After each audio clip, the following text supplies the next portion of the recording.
So, a really good friend of mine, Anthony Grimes, led a freedom ride in Ferguson the week after they decided, or a couple days after they decided not to indict the officer. And so we went out there. It was a group of 29 of us that came from Denver and went out there for 5 days. But actually, so there was 2 groups that went. The 5 of us decided to go a little earlier because we had to get back down to work.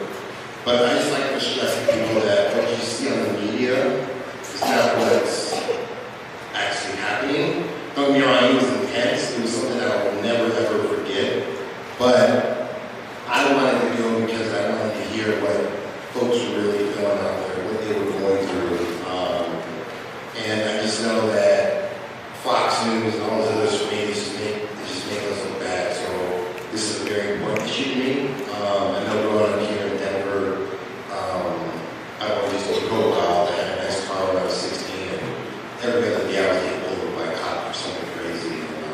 So this issue is really important to me. Another thing I like to point out too is, even though that it's those that look like me that get affected the most by police brutality, there's a lot of other folks out there that are getting affected as well. Good friend of mine got hit, beat by the police about 10, 12 years ago. That same police officer shot someone a few years later, and after that, a coincidence, my roommate about a year ago ended up getting beat by the same officer. So it's like, that's where the distrust is coming from, the community and the police. But I just have one question. So when we were protesting, we shut down 4 malls out there, and one of the officers, can anyone take a guess why the officers were encouraging us to keep protesting out there?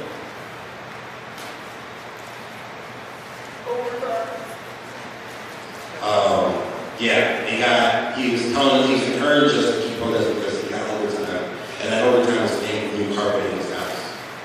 So when that is happening and you got over here, I mean, it's like a never-win situation. That's not the stuff you hear on the news. I remember another incident that happened was when we went to the actual memorial site in Ferguson, Mike Brown got shot. The NAACP and the president, they came marching in. And I remember some brothers that lived in the project area.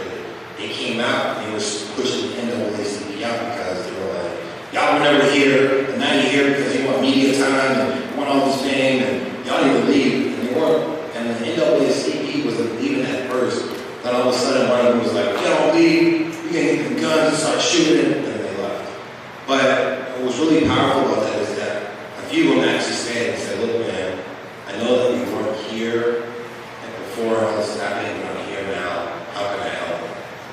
And so we came together. You can find me on Facebook, Don Rivera, Quincy Shan, Anthony Grimes, and you guys are looking at updates. We share a bunch of videos and pictures out there if anybody's interested. But I just like to open up if there's any questions that I may be able to answer for some of you. How was the police as far as the interaction with you all other protesters? The police, they were intense. They boxed you out the corner. So it was actually one time that I thought we were going to get arrested. And I know that when we went down there, we agreed not to get arrested because we had to come back and work for another day. But they were okay. I mean, it was 50-50. There were some cops that were for it. Obviously, there were some cops that were just like, what are these fools doing? I mean, when we shut down malls, we shut them down for 3 hours or plus, even for the rest of the day. I know we shut them up at 6 and then we're closing, so midnight it was on Black Friday. So I thought it was a huge success. And I mean, when we shut down, we went in front of the stores, so we were just like screaming, shut it down. They were shutting the gates down. And we were going to malls like neighborhoods in Cherry Creek, so folks were scared. And they were like looking at us like we were crazy. But I just remember it was like a flash mob scene. I was sitting at the where the food section is, and I'm talking to my buddy, and I'm like, I don't think we have enough people, because with a few people, it's easier to get arrested than with all of you. And I remember we don't have enough people. And all of a sudden, my buddy Hugh got up and was like, hands up! And then, 50 people got up, don't shoot! And we marched through the whole mall screaming and shouting, and it was like an incredible event that I will never forget. And then, sadly, one of the protesters that went to the shooting getting spit on one of the workers. And that's a level of disrespect. I can't handle, so I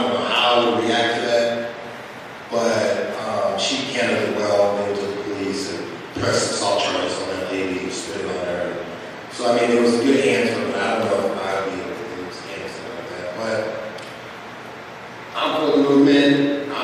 Man, this is personal to me. So if there's any other questions or anything that you guys would like to know, you can find me on Facebook. Internet. Are there any next steps? So there is another Ferguson trip going December 20th. You can look at Brother Jeff, Anthony Grams, on Frederick Car on Facebook. You can find me there. But also, so like in Ferguson, people were announcing where we were going to go protest. And so before we got there, police were already there to be able to direct us where we needed to go. So when we told people to stop doing that, and we kind of said we're going here out loud, we're really going over here. That's our protest was successful. So it's kind of hard to say exactly where we're going to be next. But I would just, if you can, just find us on Facebook, and you'll be able to just, direct contact. We just, last Facebook, media, social media out there, easier or more effective our protests around us would be, like today, they said something else and they ended up showing here, so I was just, okay. But, hope that answers it, sorry. But I just want to play one of the chants that is one of my favorite that I heard down there.